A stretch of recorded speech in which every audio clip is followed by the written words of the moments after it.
மாணவ கண்மணிகள் அனைவருக்கும் என் இனிய காலை வணக்கங்கள். மாணவ கண்மணிகள் அனைவரும் நலமாக உள்ளீர்களாம்.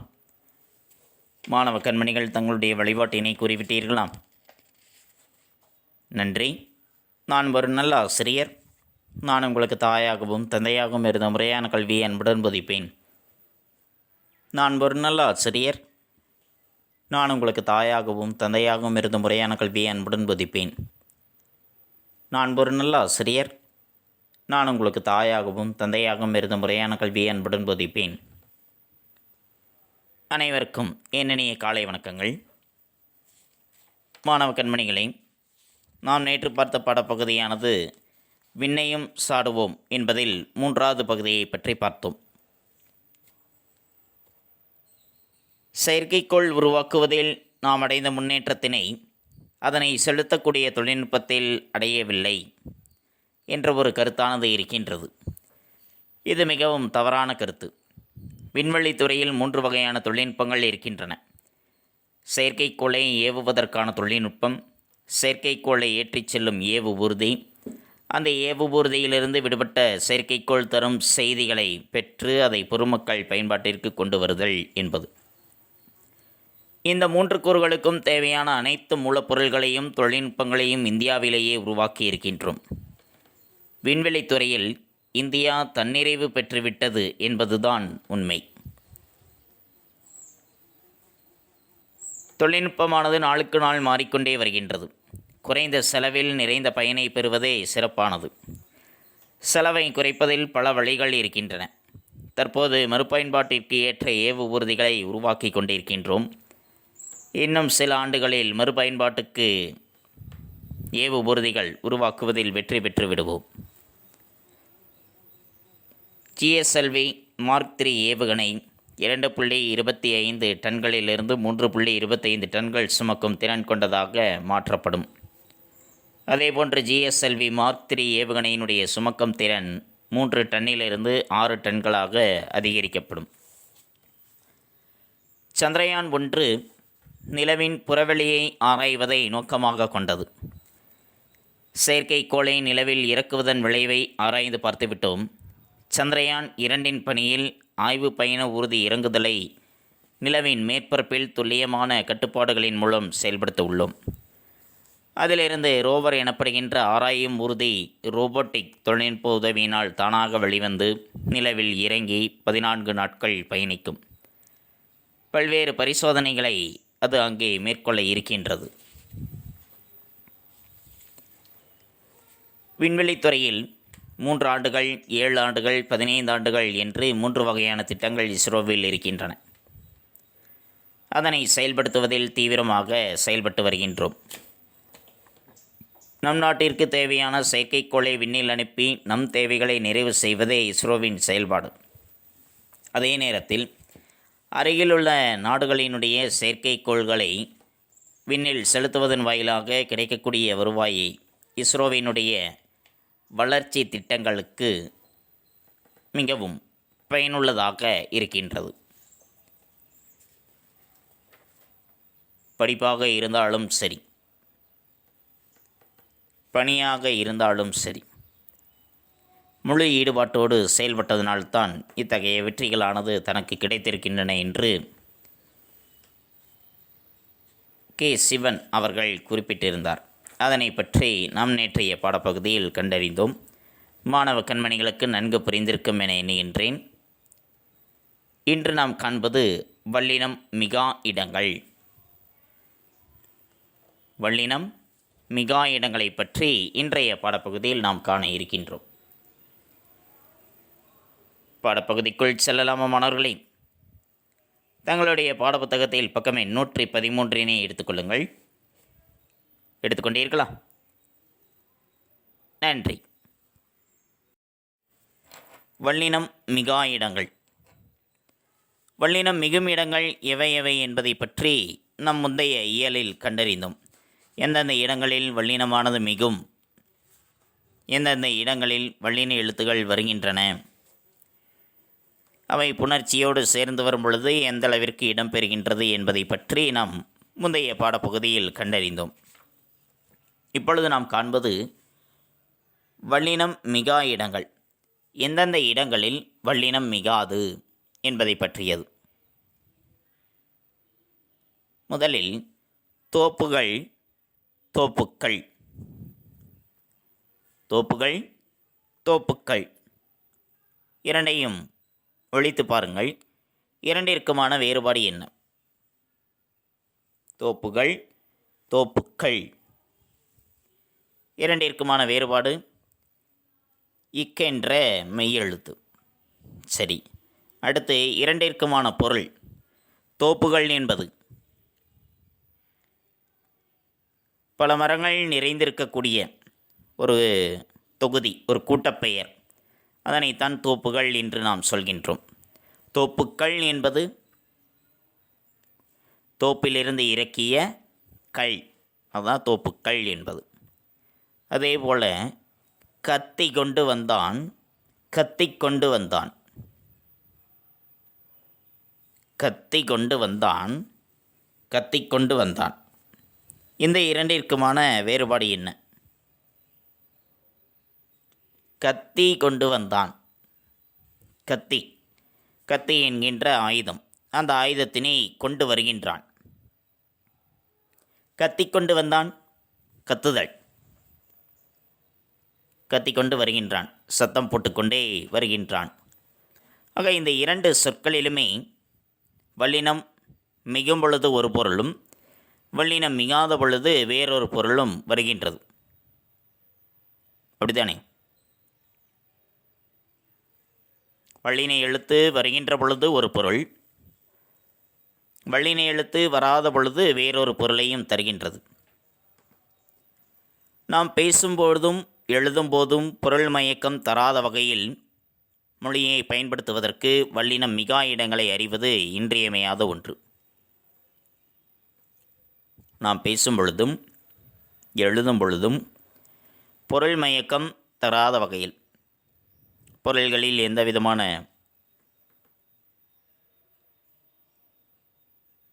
பிழைகளும் ஏற்படாத வகையில் மொழியை பயன்படுத்துவதற்கு வல்லினம் மிகா இடங்கள், எந்தெந்த இடங்களில் வல்லினம் மிகாது என்பதை அறிந்து வைத்திருப்பது மிக இன்றியமையாத ஒன்றாக இருக்கின்றது. அப்படி எந்தெந்த இடங்களில் வல்லினம் மிகாது என்பதை பற்றியதுதான் இன்றைய பாடப்பகுதி. காண்போமா? நன்றி. வல்லினம் மிகா இடங்கள். இன்றைய காலகட்டத்தில் உரைநடையில் வல்லினம் மிகா இடங்களாக எவையவை இருக்கின்றன என்பனவற்றை பார்ப்போம். அது, இது என்னும் சுட்டுப்பெயர்களின் பின் வல்லினம் மிகாது. அது, இது என்ற சுட்டுப்பெயர்களின் பின் வல்லினமானது மிகாது. அது கூட்டல் புத்தகம், அது புத்தகம். இது கூட்டல் செடி, இது செடி என்றுதான் வரும். அது புத்தகம், இது செடி என்று வராது. அதேபோல் வினாப்பெயர்களின் பின் எது, எவை என்ற வினாப்பெயர்களின் பின்னும் வல்லினம் மிகாது. எது கூட்டல் செய்தாய், எது செய்தாய். எவை கூட்டல் படித்தாய், எவை படித்தாய் என்றுதான் வருமே தவிர எவை படித்தாய், எது செய்தாய் என்று வராது.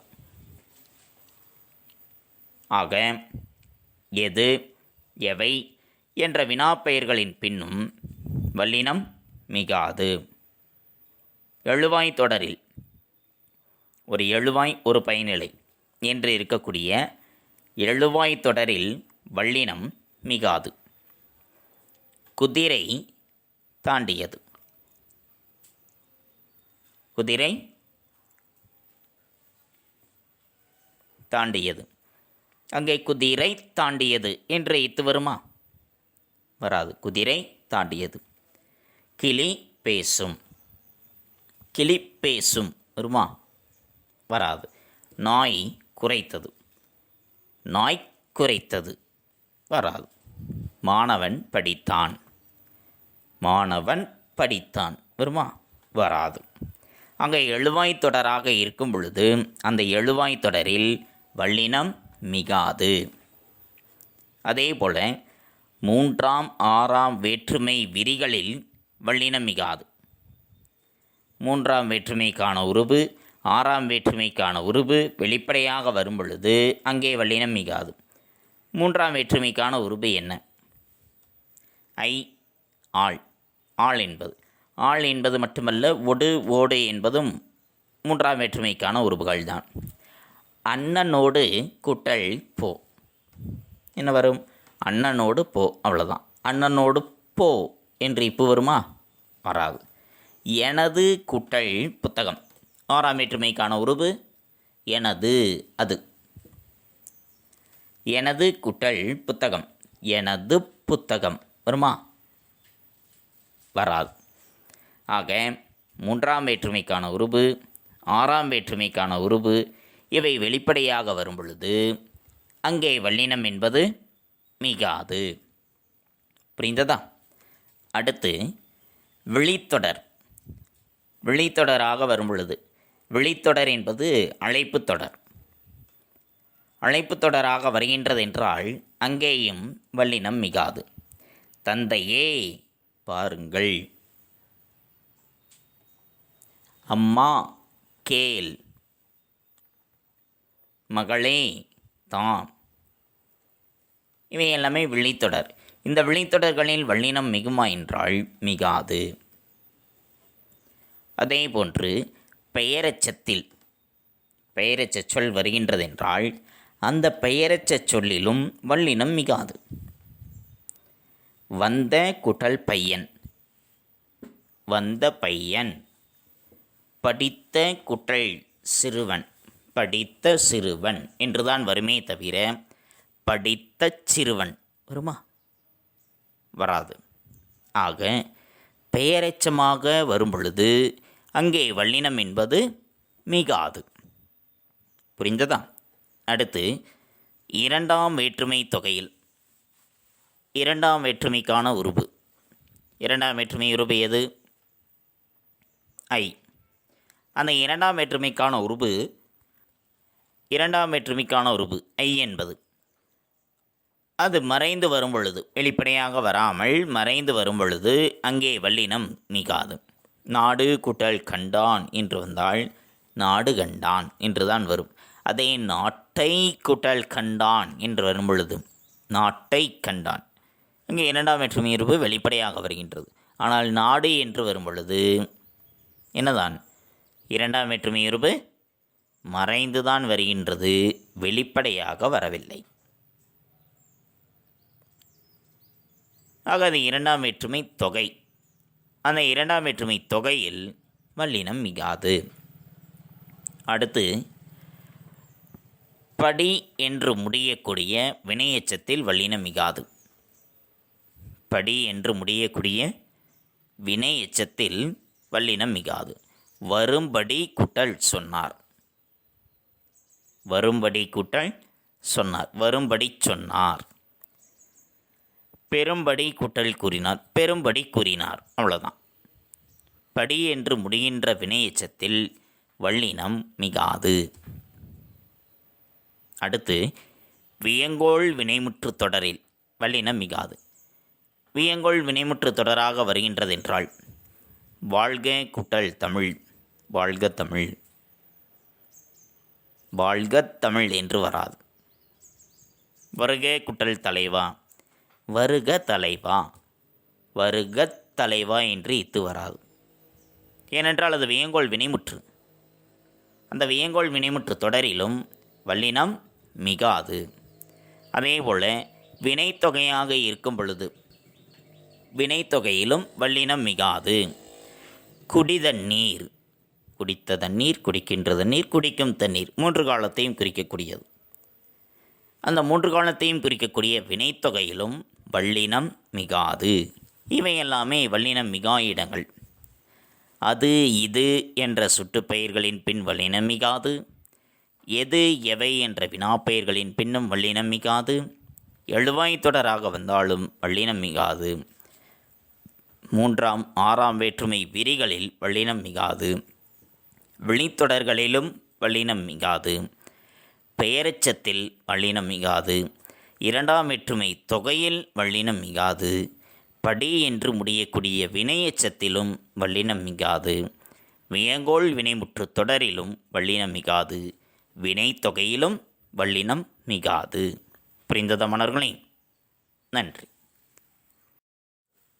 8, 10 தவிர பிற எண்ணுப்பெயர்களுடன் சேரும் பொழுது வல்லினம் மிகாது. 8, 10 இந்த இரண்டை தவிர மற்ற எண்ணுப்பெயர்கள் வருகின்றது என்றால், உதாரணத்திற்கு 8 கூட்டல் தொகை என்று வந்தால் 8 தொகை, 10 கூட்டல் பேர் என்றால் 10 பேர் என்று வரும். ஆனால் ஒரு கூட்டல் புத்தகம் ஒரு புத்தகம், 3 கூட்டல் சட்டை 3 சட்டை என்று தான் வருமே தவிர 3 சட்டை என்று வராது. அதே 8 கூட்டல் சட்டைனா 8 சட்டை என்று வரும். ஆக 8, 10 இவற்றை தவிர மற்ற எண்ணுப்பெயர்களோடு சேரும் பொழுது வல்லினம் என்பது மிகாது. அதேபோல் உம்மை தொகையில் தொகை என்ற உருபு வெளிப்படையாக வராமல் மறைந்து வருகின்றது என்றால் அந்த உம்மை தொகையிலும் வல்லினம் மிகாது. தாய் தந்தை, தாயும் தந்தையும், இரவு பகல் இரவும் பகலும், அங்கே தாய் தந்தை இரவு பகல் என்று வராது. ஏனென்றால் அது உம்மை தொகை. அந்த உம்மை தொகையிலும் வல்லினம் மிகாது. அதேபோல அன்று, இன்று, என்று, ஆவது, அடா, அடி போன்ற என்ற சொற்களின் பின்னும் வல்லினம் மிகாது. அன்று கூட்டல் சொன்னார், அன்று சொன்னார். இன்று கூட்டல் தருவார், இன்று தருவார். என்று கூட்டல் பார்த்தார், என்று பார்த்தார். அவராவது தருவதாவது. யாரடா சொல் வராது. ஏனடி செல்கிறாய் வல்லை. கம்பரை போன்ற கவிஞர் யார்? கம்பரை போன்ற கவிஞர் அப்படின்னு வருமா? கம்பரை போன்ற கவிஞர், அவ்வளோதான். ஆக அன்று, இன்று, என்று, ஆவது, அடா, அடி போன்ற என்னும் சொற்களின் பின் வல்லினம் மிகாது. அதேபோல அவ்வளவு, இவ்வளவு, எவ்வளவு, அத்தனை, இத்தனை, எத்தனை, அவ்வாறு, இவ்வாறு, எவ்வாறு, அத்தகைய, இத்தகைய, எத்தகைய, அப்போதைய, இப்போதைய, எப்போதைய, அப்படிப்பட்ட, இப்படிப்பட்ட, எப்படிப்பட்ட, நேற்றைய, இன்றைய, நாளைய ஆகிய சொற்களின் பின்னும் வல்லினம் மிகாது. அவ்வளவு, அவ்வளவு கூட்டல் பெரியது, அவ்வளவு பெரியது, அவ்வளோதான். இத்தனை கூட்டல் சட்டை, இத்தனை சட்டை, அவ்வளோதான். அவ்வாறு கூட்டல் செய்தான், அவ்வாறு செய்தான். எத்தகைய கூட்டல் படங்கள், எத்தகைய படங்கள். இப்போதைய கூட்டல் பேச்சு, இப்போதைய பேச்சு. அப்படிப்பட்ட கூட்டல் காட்சி, அப்படிப்பட்ட காட்சி. நாளைய கூட்டல் சண்டை, நாளைய சண்டை, அவ்வளோதான் வரும். ஏனென்றால் இந்த சொற்களின் பின் வல்லினம் என்பது மிகாது. அதேபோல 3, 5, 6ஆம் வேற்றுமை தொடர்களிலும் வல்லினம் மிகாது. 3ஆம் வேற்றுமை, 6ஆம் வேற்றுமை, 5ஆம் வேற்றுமை இந்த வேற்றுமை தொடர்களிலும் வல்லினம் மிகாது. என்னோடு குட்டல் சேர், என்னோடு சேர், அவ்வளோதான். என்னோடு சேர் என்று வராது. அதேபோல் 5ஆம் வேற்றுமை உருவு மரத்தில் இருந்து, இருந்து என்பது மரத்தில் இருந்து குட்டல் குதித்தான், மரத்தில் இருந்து குதித்தான், அவ்வளோதான். அங்கே வல்லினம் மிகாது. அது குரங்கினது குட்டி, புலியினது குட்டி, அங்கேயும் வல்லினம் மிகாது. ஏனென்றால் 3, 5, 6ஆம் வேற்றுமை தொடர்களில் வல்லினம் மிகாது. அதேபோன்று இரண்டாம், மூன்றாம், நான்காம், ஐந்தாம் வேற்றுமை தொகைகளிலும் வல்லினம் மிகாது. இரண்டாம் வேற்றுமை தொகை தமிழ் குட்டல் படி, தமிழ் படி, அவ்வளோதான். தமிழை குட்டல் படி என்றால் தமிழை படி, ஐ இரண்டாம் வேற்றுமை இருக்கும். ஆள் மூன்றாம் வேற்றுமை. கை குட்டல் தட்டு, கைதட்டு, அவ்வளோதான். கையால் குட்டல் தட்டு என்றால் கையால் தட்டு என்று வரும். அதேபோல் நான்காம் வேற்றுமை இருப்பு கு, வீடு குட்டல் சென்றாள், வீடு சென்றாள். வீட்டிற்கு குட்டல் சென்றாள், வீட்டிற்கு சென்றாள், அப்பொழுது வரும். ஐந்தாம் வேற்றுமை இருப்பு இருந்து, கரை குட்டல் பாய்ந்தான், கரை பாய்ந்தான். கரையிலிருந்து பாய்ந்தான் என்று வரும் பொழுது. சரியா? ஆக இரண்டாம், மூன்றாம், நான்காம், ஐந்தாம் வேற்றுமை தொகைகளிலும் வல்லினம் மிகாது. அதேபோல் நிலைமொழியானது உயர்தனியாக அமையும் தொடர்களிலும் வல்லினம் மிகாது. நிலைமொழியானது உயர்தனியாக அமைகின்றது என்றால் மாணவன் கூட்டல் படித்தான், மாணவன் படித்தான். தொண்டர் கூட்டல் படை, தொண்டர் படை. மருத்துவர் கூட்டல் கூறினார், மருத்துவர் கூறினார், அவ்வளோதான். ஆக நிலைமொழி உயர்தனியாக அமைகின்றதென்றால் அந்த தொடர்களில் வல்லினம் மிகாது. அதேபோல் சால, தவ, தட, குள என்ற உரிச்சொற்களை தவிர ஏனைய உரிச்சொற்களின் பின் வல்லினம் மிகாது. சால, தவ, தட, குள இந்த உரிச்சொற்களை தவிர மற்ற உரிச்சொற்கள் வருகின்றதென்றால் உரு கூட்டல் பொருள், உருபொருள். நனி கூட்டல் தின்றான், நனி தின்றான். கடி கூட்டல் காவல், கடிகாவல். இந்த உரிச்சொற்களின் பின் வல்லினம் மிகாது. அதேபோல் அடுக்குத்தொடர், இரட்டை கிளவி இவற்றிலும் வல்லினம் மிகாது. பார், பார், பார். பாம்பு, பாம்பு, பாம்பு. சல, சல. வள, வள. பல, பல. இப்படி அடுக்குத்தொடர், இரட்டை கிளவி இவற்றிலும் வல்லினம் மிகாது. கள் என்ற அஃறிணை பன்மை விகுதி சேரும் பொழுது வல்லினம் மிகாது. ஒரு சிலர் மிகும் என்று சொல்வார்கள். ஆனால் கள் என்ற அஃறிணை பன்மை விகுதி சேரும் பொழுது அங்கே வல்லினம் மிகாது. கருத்துகள், பொருள்கள், வாழ்த்துகள் இவை எல்லாமே அஃறிணை. அதோடு அந்த கள் என்ற விகுதி சேரும் பொழுது வல்லினம் மிகாது. இறுதியாக ஐகார வரிசை உயிர்மை ஓரெழுத்து சொற்களாய் வரும்பொழுது அவற்றோடு கல் விகுதி சேர்கின்றது என்றால் அங்கே வல்லினம் மிகாது. ஐகார வரிசையில் உயிர்மை எழுத்து ஓரெழுத்து சொல்லாக வருகின்றது என்றால் பை, கை, அவற்றோடு கல் விகுதி சேர்கின்றது பைகள், கைகள், அங்கே வல்லினம் மிகாது. இவை வல்லினம் மிகா இடங்கள் என்பது புரிந்ததா மாணவர்களே? இப்பொழுது எந்தெந்த இடங்களில் வல்லினம் மிகாது என்பது புரிந்திருக்கும். 8, 10 தவிர பிற எண்ண பெயர்களோடு சேரும் பொழுது வல்லினம் மிகாது. உம்மை தொகையிலும் வல்லினம் மிகாது. அன்று, இன்று, என்று, ஆவது, அடா, அடி போன்ற என்னும் சொற்களின் பின்னும் வல்லினம் மிகாது. அவ்வளவு, இவ்வளவு, எவ்வளவு, அத்தனை, இத்தனை, எத்தனை, அவ்வாறு, இவ்வாறு, எவ்வாறு, அத்தகைய, இத்தகைய, எத்தகைய, அப்போதைய, இப்போதைய, எப்போதைய, அப்படிப்பட்ட, இப்படிப்பட்ட, எப்படிப்பட்ட, நேற்றைய, இன்றைய, நாளைய ஆகிய சொற்களின் பின்னும் வல்லினம் மிகாது. அதேபோன்று 3, 5, 6ஆம் வேற்றுமை தொடர்களிலும் வல்லினம் மிகாது. 2ஆம், 3ஆம், 4ஆம், 5ஆம் வேற்றுமை தொகைகளிலும் வல்லினம் மிகாது.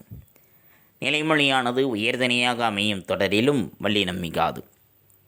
சால, தவ, தட, குள என்ற உரிச்சொற்களை தவிர மற்ற உரிச்சொற்களின் பின் வல்லினம் மிகாது. அடுக்குத்தொடர், இரட்டை கிளவி ஆகியவற்றிலும் வல்லினம் மிகாது. கள் என்ற அஃறிணை பன்மை விகுதி சேரும் பொழுது வல்லினம் மிகாது. ஐகார வரிசை உயிர்மை ஓரெழுத்து சொற்களாய் வரும் பொழுது அவற்றோடு கள் என்ற விகுதியானது சேரும் பொழுதும் வல்லினம் என்பது மிகாது. புரிந்ததா மாணவர்களே? இப்போ வல்லினம் எந்தெந்த இடங்களில் மிகும், எந்தெந்த இடங்களில் மிகாது என்பதை ஓரளவு நன்கு புரிந்திருப்பீர்கள் என எண்ணுகின்றேன். புரிந்ததா?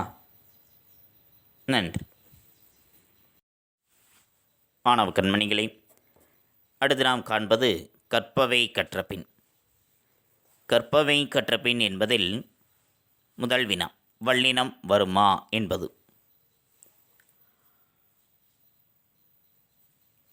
பக்கம் 815 வல்லினம் வருமா. தோழி குற்றல் கூற்று, தோழி கூற்று வல்லினம் வருமா? வராது. அதேபோல் பெரிய குற்றல் தம்பி, பெரிய தம்பி, பெரிய தம்பி வருமா? வராது. சிறிய குற்றல் பறவை, சிறிய பறவை வராது. பழகு குற்றல் தமிழ், பழகு தமிழ் வராது. இது குற்றல் கேள், இது கேள் வராது. எலி குற்றல் கடிக்கும், எலி கடிக்கும் வராது. ஓடிய குற்றல் குதிரை, ஓடிய குதிரை வராது. தரும்படி குற்றல் சொன்னார், தரும்படி சொன்னார் வருமா? வராது. வாழ்க குற்றல் தலைவர், வாழ்க தலைவர் வருமா? வராது.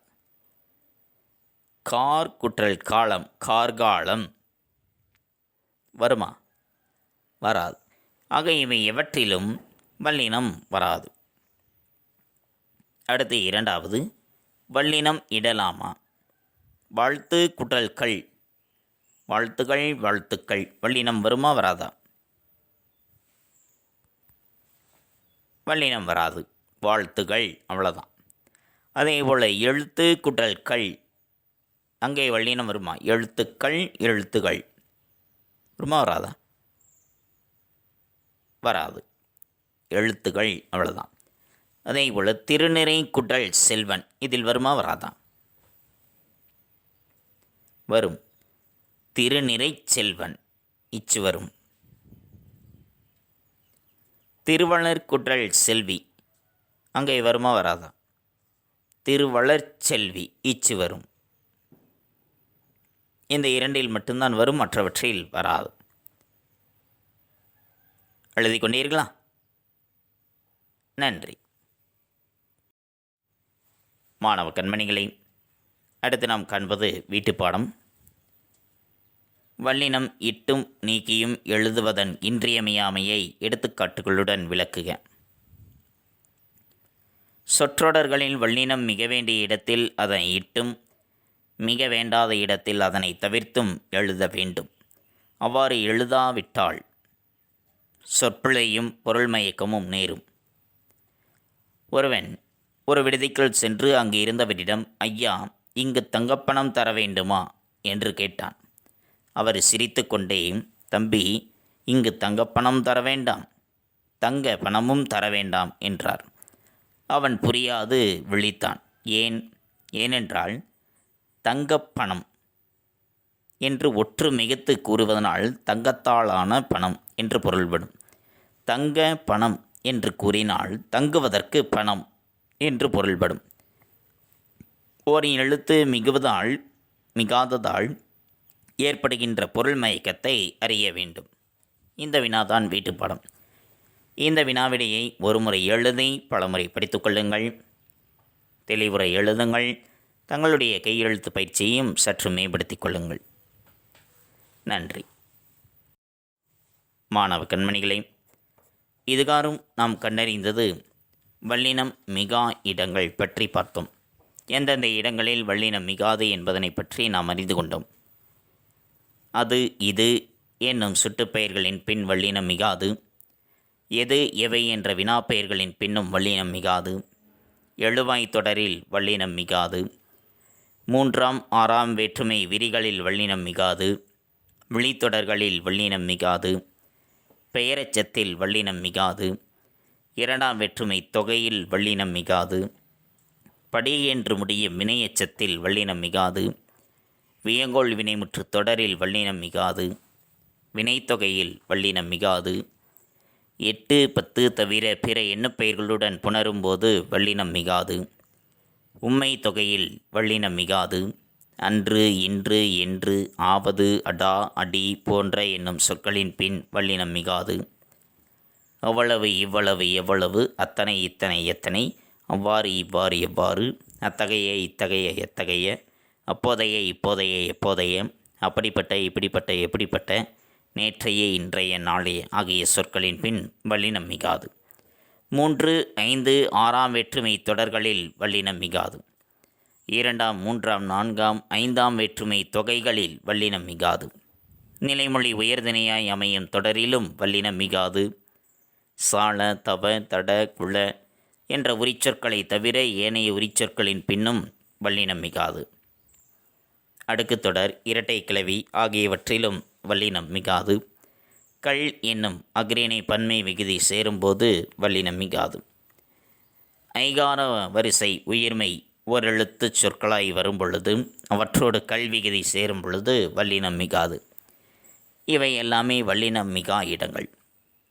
இவற்றை பற்றித்தான் இன்றைய பாடப்பகுதியில் நாம் கண்டறிந்தோம். மாணவ கண்மணிகளுக்கு நன்கு புரிந்திருக்கும் என எண்ணுகின்றேன். அடுத்து நாம் காண்பது பாடப்புத்தகம் படித்தல்.